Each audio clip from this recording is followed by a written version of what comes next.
Assalamualaikum warahmatullahi wabarakatuh. Pada pertemuan kali ini kita akan melanjutkan materi mengenai dinamika. Pada bagian 2, minggu lalu kita sudah membahas materi dinamika yang berkaitan dengan hukum Newton, baik itu hukum Newton 1, 2, dan 3 secara teori. Nah, hari ini kita lanjutkan dengan bagaimana mengaplikasikannya dalam persamaan atau dalam rumus. Sebelum kita melangkah ke sana, kita lanjutkan dulu dengan memahami tentang gaya gesek. Apa itu gaya gesek? Gaya gesek sendiri adalah gaya yang muncul akibat sentuhan benda dengan lintasan, baik ketika bendanya diam, akan mulai bergerak hingga bendanya bergerak. Jadi gaya gesek ini hanya muncul ketika ada dua benda yang bersentuhan. Ini kata kuncinya pertama, dia harus bersentuhan. Jadi kedua bendanya ini harus bersentuhan, berarti kalau harus bersentuhan dia ada kontak langsung. Kemudian bendanya kondisinya bisa dalam keadaan diam, mulai bergerak, ataupun ketika dia sudah bergerak. Jadi selalu ada gaya gesek di antara kedua permukaan tersebut. Arah gaya geseknya selalu berlawanan dengan kecenderungan arah gerak benda. Jadi kata kuncinya ada di sini nih, ada kecenderungan arah gerak benda. Jadi ketika bendanya diam atau akan mulai bergerak, sebenarnya kan dia tidak, berarti tidak, kalau misalkan dikatakan berlawanan dengan arah gerak benda, tidak bisa dikatakan demikian, karena ketika diam kita tidak tahu, kita tidak melihat bendanya bergerak gitu. Namun yang dilawan adalah kecenderungan arah gerak benda. Jadi ketika bendanya diam, dia cenderung bergerak ke arah mana sih sebenarnya, maka gaya geseknya akan muncul berlawanan. Jadi misalkan kalian sedang berdiri pada suatu bidang miring begitu, berdiri diam di atas bidang miring. Nah, ketika berdiri diam di atas bidang miring ini, kaki kalian pasti akan mempertahankan, ini anggap misalkan jalan yang licin gitu ya, supaya tidak jatuh, maka kaki kalian akan bergesekan dengan permukaan bidang miringnya ini atau dengan permukaan tanah licinnya ini. Ketika kalian diam saja, sebenarnya kan badan kalian cenderung bergerak ke bawah ya, kecenderungan geraknya ke sini nih, kecenderungan geraknya ke sini, maka gaya geseknya yang muncul adalah yang berlawanan. Kalau kecenderungan geraknya ke bawah, maka gaya geseknya munculnya ke atas. Disinilah gaya gesek kalian bekerja. Gitu. Jadi dia akan muncul berlawanan dengan kecenderungan arah gerak benda. Besarnya bergantung pada tingkat kekasaran permukaan. Jadi permukaan bendanya sangat mempengaruhi besar gaya gesek. Semakin kasar bendanya atau permukaannya, maka makin besar juga nilai gaya geseknya. Tapi kalau semakin licin, semakin halus permukaannya, nilai gaya geseknya juga semakin kecil. Itu sebabnya pada ban kendaraan yang baru cenderung tidak mengalami slip lebih mudah dibandingkan ketika ban kendaraan kalian sudah licin permukaannya. Jadi kalau sudah licin permukaannya itu gaya geseknya juga akan kecil, kan, karena gaya geseknya kecil maka mudah terpleset, mudah tergelincir, mudah slip. Gitu. Oke. Kemudian pada gaya gesek ini ada dua jenis gaya gesek. Jadi ada dua gaya gesek. Pertama adalah gaya gesek statis, yang kedua adalah gaya gesek kinetis. Gaya gesek statis itu apa sih? Gaya gesek kinetis itu apa sih? Mari kita lihat penjelasannya lebih lanjut. Gaya gesek statis ini adalah gaya gesek yang muncul ketika bendanya diam. Jadi kalau statis itu berarti bendanya diam hingga akan mulai bergerak. Baru akan mulai bergerak ya, tapi belum bergerak. Jadi kondisinya baru akan mulai bergerak, tapi dia belum bergerak. Jadi gaya gesek ini muncul ketika bendanya diam atau hingga akan mulai bergerak walaupun diberi gaya luar. Jadi ketika diberi gaya luar, tapi misalkan bendanya tetap diam atau baru mulai akan bergerak, maka dia akan memiliki gaya gesek statis. Besar gaya gesek statis itu jadinya nggak tetap, tergantung dari gaya luarnya dan juga permukaan bendanya pastinya. Jadi besar gaya gesek di gaya gesek statis kita simpulkan dengan Fs, F-nya F kecil. F kecil itu berarti dalam dinamika F kecil ini menunjukkan bahwa besarannya adalah gaya gesek ya. F besar berarti gaya luar, gaya yang bekerja pada bendanya. Ya. Jadi Fs atau gaya gesek statisnya itu sama dengan besar gaya F-nya ketika bendanya diam atau kurang dari sama dengan mu S dikali N. Mu S itu adalah koefisien gesek statis. Nilainya ini tergantung dengan permukaan bendanya. Jadi semakin kasar bendanya, semakin besar koefisien gesek statisnya atau si mu S-nya. Dan N-nya adalah gaya normal. Gaya normal ini sudah dibahas minggu lalu ya. Bagaimana menentukan gaya normalnya. Oke. Jadi nih, bisa kalian lihat bahwa Fs itu nilainya kurang dari sama dengan mu S dikali N. Jadi nilainya ini nggak pasti, nggak valid atau nggak fix. Pasti sama dengan mu S kali N. Gitu. Tapi bisa kurang dari itu.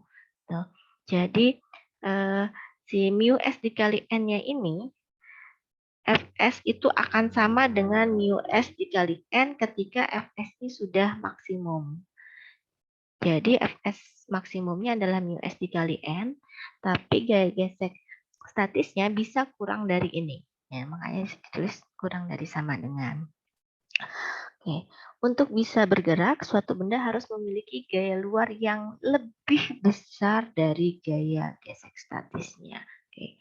Jadi, untuk bisa bergerak, ini nih kata kuncinya. F-nya harus lebih besar dari Fs. Kalau F-nya kurang dari atau sama dengan Fs, bendanya masih diam saja. Kalau sudah lebih besar dari Fs atau lebih besar dari gaya gesek statisnya, baru bendanya akan bergerak. Oke, kita lihat contohnya. Misalkan kita punya sebuah kotak besi yang masanya 1000 kg, kemudian ditaruh di atas permukaan lantai yang datar. Seseorang hendak memindahkan gaya dorong, memindahkannya, kemudian memberi gaya dorong sebesar 1000 Newton. Tetapi kotaknya tidak bergerak. Oke. Tentukan gaya-gaya yang bekerja pada kotak tersebut. Berarti pertama kita berikan gambarannya dulu, bagaimana si bendanya. Ini anggap saja garisnya lurus ya. Ini permukaan bendanya, kemudian di atasnya ada kotak besi yang katanya masanya adalah 1000 kg. Permukaannya datar ya katanya ya, di lantai datar. Masanya adalah 1000 kg, berarti di sini dia punya gaya berat, arahnya ke bawah. Oke, ini adalah W atau gaya berat. W atau gaya berat minggu lalu sudah kita bahas, kita peroleh dari massa dikali gravitasi. Berarti kita bisa dapat W-nya adalah masanya tadi, massa bendanya adalah 1000 kg. Berarti kita kali dengan percepatan gravitasi, di sini kita pakai 10 saja. Maka kita peroleh beratnya adalah 10.000 Newton. Kemudian dia juga pasti punya gaya normal. Nah, pada permukaan yang seperti ini, maka gaya normalnya akan sama dengan W atau sama dengan gaya berat karena tidak ada gaya lagi yang bekerja pada bagian vertikal ini ya. Jadi hanya ini, maka N-nya sama dengan ya 10.000 Newton. Kemudian seseorang hendak memindahkannya dengan memberi gaya dorong sebesar 1000 Newton. Oke, si bendanya didorong. Kalau didorong berarti gambarnya gini ya. F-nya adalah 1000 Newton. Akan tetapi besi tidak bergerak. Tentukan gaya-gaya yang bekerja pada kotak tersebut. Jadi kalau ditanya gaya-gaya yang bekerja pada kotak tersebut, apakah ini sudah cukup? Masih ada yang kurang ternyata ya. Supaya bisa tidak bergerak, si gaya dorong ini harus ada yang melawan. Siapa yang melawan? Ya, si gaya gesek tadi itu. Nah, karena bendanya tidak bergerak atau diam, maka gaya gesek yang bekerja adalah gaya gesek statis tadi. Arahnya kemana tadi? Disesuaikan dengan kecenderungan gerak benda. Meskipun ini bendanya tidak bergerak, karena benda didorong ke arah kanan, maka bendanya cenderung bergerak ke arah kanan. Jadi kalau dia akan bergerak, dia geraknya ke kanan. Tapi kondisinya di sini dia tidak bergerak ya. Nah, karena kecenderungan geraknya ke arah kanan, maka gaya geseknya akan berlawanan. Nah, ini muncul gaya gesek ke sini. Karena dia, maka munculnya gaya gesek statis. Berapakah besar gaya gesek statisnya? Dalam hal ini berarti Fs-nya akan sama dengan F-nya. Yaitu tadi karena bendanya diam, maka Fs-nya akan sama dengan F. Berapa nilai F-nya tadi? Katanya gaya dorongnya berinya 1000 Newton. Maka inilah Fs-nya atau gaya gesek statisnya pun juga nilainya 1000 Newton. Oke, jadi di sini 1000 Newton. Jadi sudah lengkap nih si gaya-gaya yang bekerja di kotaknya. Ada gaya berat, gaya normal, gaya dorong, dan juga gaya gesek yang melawan sehingga bendanya atau kotak besinya ini tidak bergerak. Mudah-mudahan bisa dipahami ya contoh soalnya. Oke, kita lanjutkan dengan gaya gesek kinetisnya. Sesuai dengan namanya, gaya gesek kinetis ini berarti gaya gesek yang muncul ketika benda mulai bergerak atau sudah bergerak berarti ya. Ketika bendanya bergerak aja kata kuncinya. Gaya gesek kinetis itu muncul ketika gaya gesek atau ketika bendanya bergerak. Samaannya sama mirip dengan yang tadi. Gaya gesek adalah mu dikali n, tapi di sini mu-nya adalah mu k. Koefisiennya adalah koefisien gesek kinetis. Mu itu koefisien gesek kinetis. Mu itu koefisien gesek. Yuka berarti koefisien gesek kinetis yang dikalikan sama dengan gaya normal. Tapi untuk di gaya gesek kinetis, perhatikan tandanya itu menggunakan tanda sama dengan. Jadi nilainya pasti. Yuka itu pasti sama dengan FK atau gaya gesek kinetis itu pasti nilainya sama dengan Yuka dikali N. Atau sama dengan koefisien gesek kinetis dikali dengan gaya normalnya. Nah, sebagai informasi tambahan, besar koefisien gesek kinetis itu selalu lebih kecil dari koefisien gesek statis. Jadi ternyata ketika benda sudah mulai bergerak, berarti ketika benda sudah mulai bergerak itu kalau Fk-nya lebih kecil dari Fk, mu k-nya lebih kecil dari mu s, maka Fk-nya juga demikian. Fk-nya akan lebih kecil dari Fs. Itu. Ini akibatnya. Muncul kondisi seperti ini. Artinya apa sih? Jadi ketika suatu benda gaya gesek benda itu berarti justru akan lebih besar ketika dia masih diam. Ya ini Fs-nya lebih besar dari Fk-nya. Jadi ketika bendanya diam, gaya geseknya itu bisa justru lebih besar dibandingkan ketika ini Fs-nya maksimumnya. Ketika dia diam lebih besar gaya geseknya dibandingkan ketika dia bergerak. Gitu.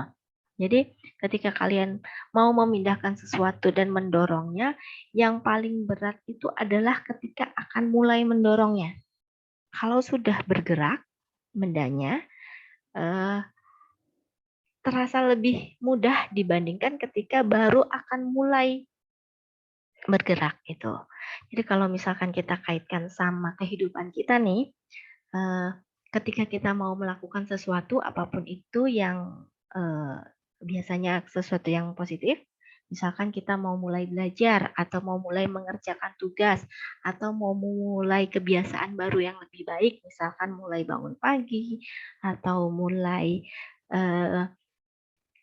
lebih rajin mengaji atau mulai apapun yang lebih positif gitu, yang lebih susah itu adalah ketika kita mau memulainya gitu. Jadi ini sejalan sama teori tentang gaya gesek ini. Jadi ketika kita mau mulai itu kayaknya lebih susah sekali dibandingkan ketika kita sudah memulainya. Jadi kalau misalkan kita mau ngerjain tugas nih, yang paling susah itu pertama bukanya. Jadi kalau misalkan kita mau membuka tugas nih, apalagi sekarang buka tugasnya dari handphone, ternyata ketika mau buka tugas ada WhatsApp yang muncul. teralihkan dengan membuka WhatsApp. Kemudian jadi teringat dengan ada video yang ingin ditonton dulu nih. Buka video dulu. Akhirnya jadinya yang lebih susah itu memulai membuka file atau tugasnya gitu. Tapi ketika sudah sudah dibuka tugasnya, jadi terasa lebih mudah untuk menyelesaikannya dibandingkan ketika baru mau mulainya nih gitu. Di sini juga nih, berarti di sini seperti kan ya, MIUK-nya lebih kecil dari MIUS sehingga gaya gesek kinetik itu selalu lebih kecil dibandingkan dengan gaya gesek statis maksimumnya. Oke, kita lihat contoh soalnya. Di sini katanya sebuah kayu bermasa 100 kg, balok kayu. Sudah saya gambarkan balok kayunya. Kemudian berada di lantai datar. Sama seperti di soal sebelumnya, lantainya datar. Kemudian koefisien gesek statis dan kinetisnya berturut-turut adalah 0,4 dan 0,3. Tadi sudah disebutkan bahwa μs itu selalu lebih besar dari μk. μs lebih besar dari μk. Di sini juga kelihatan ya. Di sini diketahui bahwa μs-nya adalah 0,4, sedangkan μk-nya hanya 0,3. Berarti benar ya, μs-nya lebih besar dari μk. Oke. Berapa gaya gesek dan percepatan yang dialami balok jika gayanya beda-beda nih. Jadi ada 3 gaya yang diberikan, ada 350 Newton, 400 Newton, dan 500 Newton.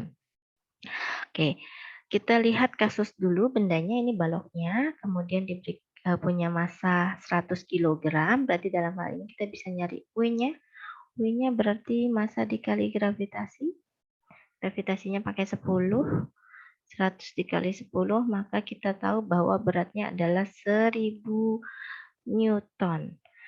Oke, karena tidak ada gaya vertikal lain yang bekerja, maka N-nya akan sama dengan gaya berat, sama-sama 1000 Newton, tapi arahnya berlawanan ya.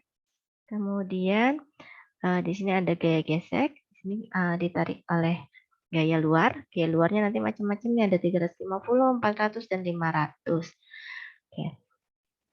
Karena ditariknya ke kanan, maka kecenderungan geraknya ke kanan, sehingga gaya gesek yang muncul adalah arahnya ke kiri.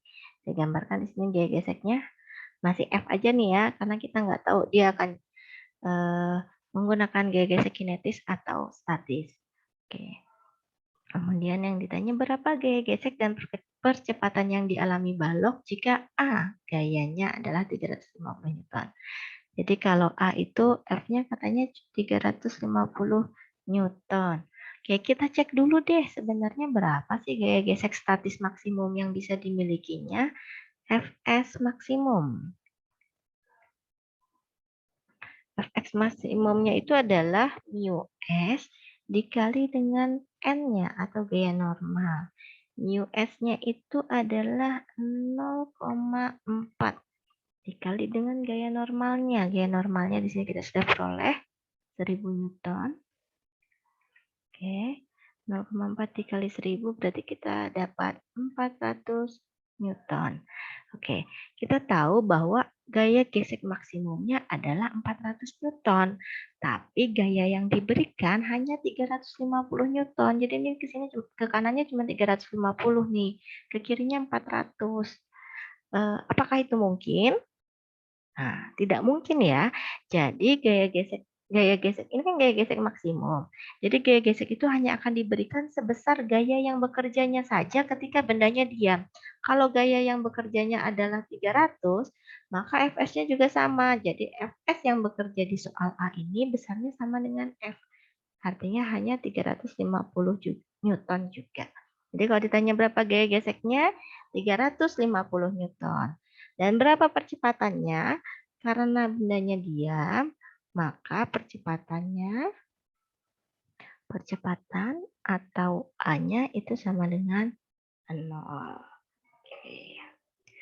Ini untuk soal yang A. Kita lanjutkan dengan yang B dan C-nya. Yang B, itu kalau F-nya adalah 400 Newton gitu ya. Artinya F-nya 400 Newton. Berapa gaya gesek yang bekerja? Tadi sudah kita peroleh bahwa Fs maksimumnya adalah 400 Newton juga. Sebelumnya kita udah tahu ya bahwa ketika F-nya kurang dari atau sama dengan Fs maksimum, bendanya itu diam. Oke. Nah, ini F-nya ternyata sama nih dengan Fs maksimum. Jadi, gaya gesek statis yang bekerja itu sama dengan gaya F-nya, sama-sama 400 Newton. Oke, jadi kalau ditanya berapa gaya gesek yang bekerja 400 Newton, gaya gesek apa? Gaya gesek statis. Karena gaya gesek statis, maka bendanya diam, artinya percepatannya atau A-nya sama dengan 0. Lalu bagaimana kondisinya dengan yang C? Kalau F-nya kita beri 500 Newton. Tadi kita sudah ketahui bahwa Fs maksimumnya adalah 400 Newton. Dan kita juga tahu bahwa ketika F-nya lebih dari Fs maksimum, maka bendanya itu akan bergerak. Nah, ketika bergerak, kita sudah tidak lagi pakai gaya gesek statis. Yang kita pakai adalah gaya gesek kinetis. Jadi si gaya gesek statis ini sudah nggak berlaku ketika F-nya lebih besar dari Fs maksimumnya atau ketika bendanya sudah bergerak. Nah, ketika sudah bergerak, maka yang dipakai adalah gaya gesek kinetis. Gaya gesek kinetis kan tadi mu K dikali N. Mu K-nya adalah 0,3. N-nya tadi adalah 1000. Sehingga diperoleh bahwa gaya gesek kinetisnya adalah 300 Newton. Kemudian jadi gaya geseknya justru lebih kecil ya. Jadi gaya geseknya hanya 300 Newton untuk benda yang bergerak. Padahal tadi yang diam itu gaya gesek statisnya bisa 350 Newton, bisa 400 Newton. Tapi ketika dia bergerak ternyata gaya geseknya hanya 300 Newton. Kemudian berapa besar percepatannya? Untuk menghitung percepatan kita masuk ke hukum Newton 2. Persamaannya apa? Hukum Newton 2, sigma F sama dengan M dikali A. Atau jumlah gayanya sama dengan massa dikali percepatannya. Yang ditanya ini percepatan ya. Jumlah gayanya tadi, karena saya gambarkan kembali bendanya. Oke. Karena dia bergeraknya kanan-kiri, jadi kita lihat gaya yang bergerak kanan-kiri aja ya. Gaya yang bergerak kanan-kiri ini ada F ke kanan, kemudian FK-nya, karena ini bergerak berarti F-nya sudah K ya, kinetis, FK-nya ke kiri. Udah itu aja, cuman yang kanan-kiri berarti sigma F-nya adalah F dikurang FK sama dengan M dikali A. M ini adalah massa bendanya ya. Jadi massa bendanya katanya 100 kilo dikali A. F-nya adalah 500 Newton dikurangi oleh dengan 300 Newton si gaya gesek kinetis. Jadi 200 sama dengan 100 A. Maka diperoleh A-nya adalah 2 meter per sekon kuadrat. Berarti baloknya akan bergerak ke arah kanan dengan percepatan 2 meter per sekon kuadrat. Mudah-mudahan contoh ini juga bisa dipahami. Oke, kita lihat selanjutnya di aplikasi-aplikasi lainnya tentang hukum Newton ini. Misalkan pada bidang miring ini. Jadi pada bidang miring ini sebuah balok bermassa 2 kg. Nah, ini massanya 2 kg nih baloknya. Meluncur pada bidang miring yang koefisien gesek antara balok dan bidang miringnya adalah 0,1. Oke. Massanya 2 kg. Koefisien geseknya adalah 0,1. Karena ini adalah bendanya disebut meluncur, berarti bergerak ya kalau meluncur, maka koefisien gesek yang dimaksud berarti adalah koefisien gesek kinetis. Koefisien gesek kinetisnya 0,1, sudut elevasinya theta atau alfa, ganti tetanya atau di sini alfa ya, bolehlah alfa 30 derajat. Tentukan percepatan balok saat meluncur. Oke, yang ditanya berapa percepatan baloknya ketika dia meluncur. Oke, kita lihat. Ini tadi masanya adalah 2 kg, mu-nya 0,1, alfanya 30 derajat. Oke. Dari sini kita lihat nih gaya-gaya yang bekerjanya. Pertama, sebuah balok ini pasti memiliki gaya berat. Ini adalah gaya yang harus paling duluan kalian gambarkan ketika punya soal-soal seperti ini. Adalah gaya berat. Karena setiap bendanya pasti memiliki gaya berat. Oke, arahnya ke bawah ya. Lurus ke bawah. Maaf kalau gambarnya agak miring sedikit, tapi seharusnya dia bentuknya lurus ke bawah. W. Oke, berapa besar W-nya? W-nya adalah besarnya massa dikali gravitasi. Berarti 2 dikali 10, dalam hal ini kita pakai 10 lagi juga, 20 Newton. Oke. Kemudian kita punya gaya normal, karena bendanya bersentuhan dengan suatu permukaan, berarti punya gaya normal. Dari sini arah gaya normalnya, ingat gaya normal adalah gaya yang tegak lurus terhadap permukaan. Karena permukaannya miring begini, tegak lurusnya jadinya begini nih. Oke, ini adalah gaya normal. Oke, jadi di dalam soal ini, N itu tidak sama dengan W. Jadi kalau di soal-soal sebelumnya biasanya dibahasnya N akan sama dengan W. Nah, di sini enggak ya, karena W-nya arahnya melurus ke bawah nih, sedangkan ya normalnya miring begini. Jadi enggak sama. Jadi samanya dengan apa dong N-nya? Nah, kita lihat dari uraian dari W. W itu bisa kita uraikan ke arah sini, atau yang dalam hal ini menjadi F-nya. Kalau di sini alfa, maka yang sebelah sini adalah W sin alfa. Kemudian yang bagian sini, uraian ke sininya, ini adalah W cos alfa. Berarti dalam hal ini, gaya normalnya atau N-nya itu sebandingnya dengan W cos alfa. Berarti W-nya tadi 20. Cos alfa berarti cos 30. Cos dari 30 derajat. Karena tadi sudutnya katanya 30 derajat. Berapa cos 30? Cos 30 itu adalah setengah akar 3. Kita pakai angka itu aja. Jadi 20 dikali setengah akar 3. Jadi 10 akar 3. Oke. Kemudian ini tadi F-nya di ke sini yang sama dengan F-nya menjadi W sin alfa. Jadi F-nya adalah W sin alfa. W-nya 20 dikali sin 30 derajat. Sin 30 adalah setengah. Jadi 20 kali setengah, maka dapatnya 10 Newton. Oke.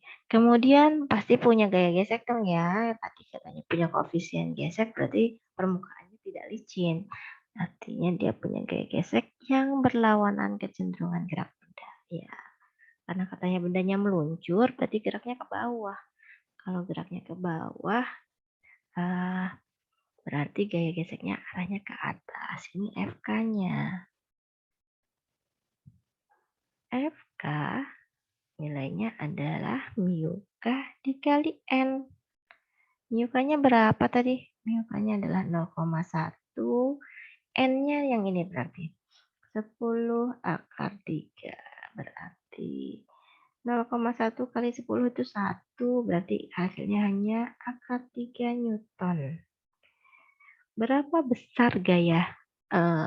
Yang tadi berapa besar percepatannya ya? Berapa besar percepatannya nih? Kita masuk kembali ke hukum Newton 2, di mana sigma F sama dengan M dikali A. gaya yang bergerak sepanjang lintasan ini ada dua. Ada gaya ini dan gaya gesek yang sini. Berarti karena arahnya berlawanan, kita kurang ya. F dikurang FK sama dengan M dikali A. F-nya tadi katanya adalah 10. 10 dikurang FK. FK-nya adalah akar 3 sama dengan M dikali A.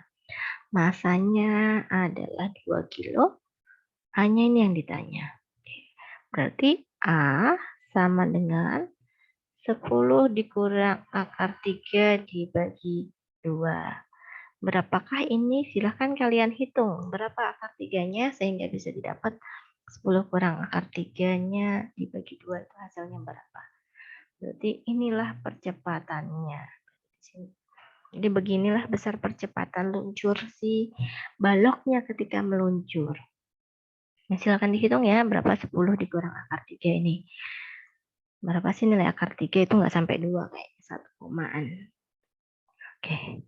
Mudah-mudahan sampai sini dipahami. Kalau tidak paham atau ada yang kurang dimengerti, nanti silakan bertanya menggunakan media yang saya sediakan. Selanjutnya, bagaimana dengan aplikasi ini? Katanya tegangan tali. Dua buah balok diletakkan pada bidang datar yang licin. Oke, kalau di sini licin ya katanya. Jadi kalau licin itu tidak punya gaya gesek. Berarti di soal ini kita akan menghitung tanpa menggunakan gaya gesek. Dihubungkan dengan tali yang masanya diabaikan. Oke, berarti talinya masanya bisa kita abaikan. Kita hanya fokus pada massa dua baloknya saja. Balok kemudian ditarik dengan gaya 100 Newton. Massa masing-masing balok adalah 7 dan 3 kilo. Tentukan percepatan kedua balok. Dan tentukan pula tegangan tali yang menghubungkan. Oke. Jadi kita gambar dulu bidang permukaannya. Kemudian katanya ada dua buah balok yang masanya masing-masing 7 dan 3 kilogram. Ini yang 7, ini yang 3 ya. 7 kilogram, 3 kilogram dihubungkan dengan tali yang masanya diabaikan. Kemudian ditarik. Saya anggap tariknya ke kanan ini kalian karena soalnya tidak dijelaskan tariknya kemana, kemudian balok yang depan yang mana. Saya anggap saja begini ya, ditariknya ke sini, ke kanan, dengan balok yang besarnya adalah 7 kg, dan 100 Newton nih gaya tariknya. Masing-masing balok, masanya udah nih 7 sama 3, tentukan percepatan kedua balok, kemudian tentukan tegangan talinya juga. Kita mulai dari cari percepatannya berarti ya. Masuk ke persamaan hukum Newton, berarti sigma F sama dengan M dikali A.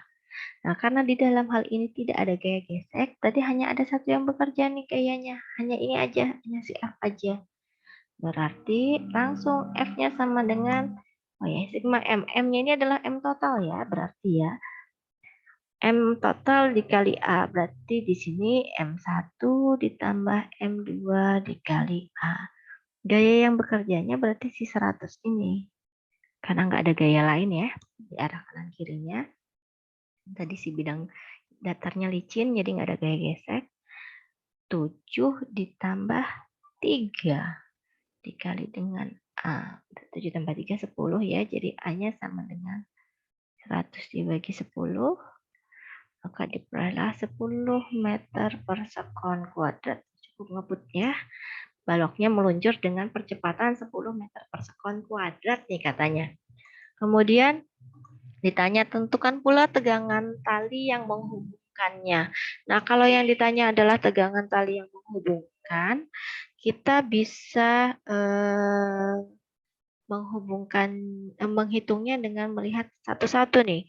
Si ini bagian balok duanya saja atau balok satunya saja. Jadi bisa satu-satu nih, balok satu saja atau balok dua saja. Oke, kita lihat masing-masingnya ya. Untuk cari tegangan, mencari tegangan, kita bisa tinjau balok 1. Kalau kita tinjau balok 1, berarti benar-benar cuma balok 1 aja nih yang kita lihat. Balok 1 tadi yang besar, katanya yang 7 kilo. Tegangan talinya berarti arahnya ke sini, ke arah balok yang di sebelahnya, dan ditarik ke arah kanan. Besarnya katanya 100 Newton. Masanya 7 kilogram. Kalau kita hitung ini tegangan talinya, berdasarkan hukum Newton, sigma F sama dengan M dikali A, maka ada dua gaya. Ada F sama T. F-nya sama T berlawanan arah, berarti sigmanya adalah F dikurang T. Ya, karena kita ambil yang kanan positif, yang kiri negatif dalam hal ini. Jadi sama dengan M dikali A. Masanya masa balok ininya aja ya, berarti yang 7 kilo aja. 7 dikali A-nya sudah dapat tadi 10 katanya. F-nya adalah 100, maka kita bisa cari T-nya. 100 dikurang T sama dengan 70. Berarti 100 dikurang 70 sama dengan T. Maka kita bisa peroleh T-nya adalah 30 Newton. Itu kalau kita meninjaunya balok 1. Bagaimana kalau kita tinjaunya balok 2? Apakah hasil tegangan talinya sama? Oke, kita lihat balok 2. Nah, di balok 2 ini dihubungkan tali yang punya tegangan, berarti sudah nih, gaya yang bekerja hanya ini aja. Nggak ada yang lain, karena dia tidak didorong, kemudian tidak punya gaya gesek. Bu, gaya tariknya kemana? Gaya tariknya tadi posisinya ada di paling depan, jadi di sini tidak digambarkan, dia hanya ditarik oleh si tegangan talinya ini. Berarti sigma F sama dengan M dikali A-nya itu sama dengan T sama dengan M dikali A. Jadi hanya ada T-nya aja. M-nya yang mana? M-nya ya yang 3 kilo, karena kita tinjaunya balok 2 saja. Jadi T-nya sama dengan 3 dikali A-nya. A-nya adalah 10 Newton. Jadi di sini kita anggap kita belum tahu T-nya ya, berapa besarnya. T-nya 30 Newton. Hasilnya sama nih. Jadi meskipun kita ninjaunya dari balok 1 ataupun balok 2, kalau kita diminta untuk mencari tegangan tali yang sama, dalam hal ini berarti kan tegangan talinya yang diminta yang tegangan tali yang ini nih ya. Nilainya harus sama. Gitu. Meskipun kita ninjaunya baik itu dari balok satunya maupun dari balok 2-nya. Jadi diperoleh ya bahwa T-nya adalah 30 Newton. Jadi di soal ini kita dapat bahwa percepatannya adalah 10 meter per sekon kuadrat dan tegangan talinya adalah 30 Newton. Oke. Mudah-mudahan ini bisa dipahami karena materinya juga seharusnya sudah pernah dipelajari di SMA. Oke. Selanjutnya aplikasi pada berat semu. Di berat semu ini kita lihat pada sebuah lift. Contoh ceritanya nih. Jadi misalkan ada seseorang yang masanya 60 kg katanya, kira-kira sebesar saya, berarti ini kalau 60 kilo, naik sebuah lift yang memiliki percepatan 0,2 meter per sekon. Jadi ini percepatan si liftnya ya, 0,25 meter per sekon kuadrat. Percepatan naik ataupun turun kita anggapnya sama ya, ketika dia naik ataupun turun punya percepatan yang sama-sama 0,25 meter per sekon kuadrat. Oke. Tentukan berat semu orang tersebut ketika lift bergerak turun dan lift bergerak naik. Oke. Jadi kita punya dua kondisi, liftnya naik ataupun turun. Jadi ketika misalkan kita tinjau satu-satu nih ya, berarti ya, baik itu turun maupun saat naik. Oke, kita mulai dari yang turun dulu. Misalkan ini liftnya di dalamnya ada orang. Oke, yang kakinya sampai napak ya. Oke. Orangnya katanya bermassa 60 kg, percepatan liftnya adalah 0,25. Kalau liftnya turun berarti arah percepatannya ke bawah nih ya, berarti A-nya adalah 0,25 meter per sekon kuadrat. Kemudian si orangnya, ini punya gaya berat, W-nya sama dengan M kali G, ini udah pasti ya. Masanya 60, G-nya kita pakai 10, berarti 600 Newton N-nya. Kemudian untuk mengimbangi W ini berarti muncul gaya normal nih di lift terhadap kaki orangnya. Nah, ini gaya normalnya. Ini yang kita juga akan sebut sebagai berat semunya. Berat semu. Oke. Dalam hal ini berarti kita tahu bahwa hukum Newton 2 berlaku ya, sigma F sama dengan M dikali A. Nah, karena kita sudah tahu arah percepatannya itu ke bawah, A-nya ke bawah, dalam mengerjakan soal hukum Newton ini akan lebih mudah ketika kita membuat gaya yang searah dengan A itu menjadi positif. Berarti kalau A-nya ke bawah, yang arahnya ke bawah juga itu adalah W. Dan di sini dalam kondisi vertikal hanya ada dua gaya, ada gaya berat dan gaya berat semu ini tadi atau si N-nya. Oke, berarti W-nya yang kita bikin sebagai positif, N-nya negatif karena berlawanan arah dengan arah percepatannya. Maka W dikurang N sama dengan M dikali A. W-nya adalah 600, N-nya kita belum tahu berapa, itu yang kita cari. Masanya 60, A-nya adalah 0,25. 600 dikurang N sama dengan 60 kali 0,25 itu berarti 15. Sehingga 600 kurang 15 sama dengan N, maka kita peroleh bahwa N-nya adalah 585 Newton. Berarti berat semu ketika turun, oke, tulis ya. Berat semu ketika turun adalah 585 Newton. Bagaimana kondisinya ketika naik? Ketika naik, oke, lift yang sama, orang yang sama, tapi naik ya, berarti A-nya sama ya, besarnya, tapi arahnya berlawanan ke atas. Di sini juga sama, dia punya W, yang besarnya adalah berapa tadi W-nya? 600 ya, 600 Newton sama dengan di soal sebelumnya. Kemudian ini berat semuanya. Nah, dalam kasus ketika liftnya naik, berlakunya sama nih, sigma F sama dengan MA, berarti arah percepatannya ke atas. Karena arah percepatan ke atas, ketika kita menghitung sigma F, maka yang positif itu adalah N-nya. Jadi, rumusnya jadi kebalik. N dikurang W sama dengan M dikali A. Gitu. Jadi, N-nya yang jadi positif, karena yang positif itu adalah yang arahnya searah dengan A. Gitu. Jadi N dikurang 600 sama dengan 60 dikali sama 0,25 A-nya ya katanya ya. Jadi 15. Jadi N-nya sama dengan 600 ditambah 15 sehingga dapat 615 Newton. Jadi kita dapat nih bahwa berat semuanya ketika turun dulu tadi katanya turun 585 Newton, ketika naik adalah 615 Newton. Nah, inilah yang memunculkan efek melayang dan efek berat ketika kita naik atau turun lift. Jadi ketika turun lift, jadi kan berat sebenarnya itu adalah 600 Newton. Kemudian ketika kita turun lift, yang terasa hanya 585 Newton. Itu sehingga ketika kita turun rasanya kita seolah-olah agak melayang-melayang gimana gitu. Karena ternyata berat semu kita itu berkurang dibandingkan dengan berat kita seharusnya. Sedangkan pada saat naik, berat semunya itu bertambah menjadi lebih besar.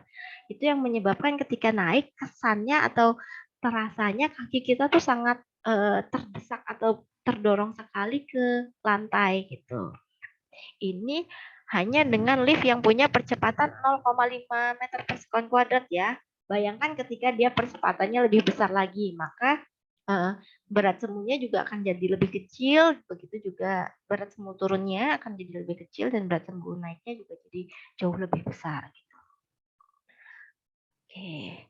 Jadi ini ya di lift, jadi makanya ketika kita naik lift, terasa ketika baru mulai bergerak tuh kalau liftnya turun, kesannya seolah-olah kayak, kita melayang gitu.